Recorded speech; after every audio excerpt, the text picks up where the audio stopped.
The cosmic tree. We are struck by the fact that each of the three each of the three published myths mentions a banyan tree which cannot be detached from the conception of the high god.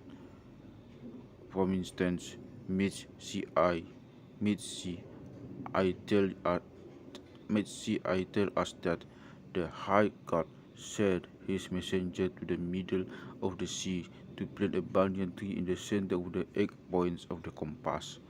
This tree is said to reach into the upper world.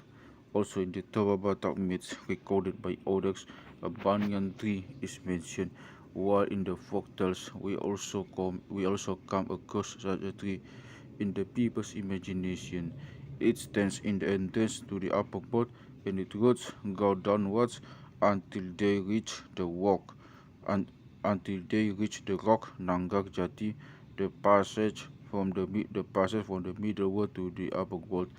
In other words, the rock is extension of the upper world tree, both from both from an essen- both from an essential unity which in our opinion is identical with the tree mentioned in myth CI, in myth B2, and in the one mentioned in notes 21 and 25.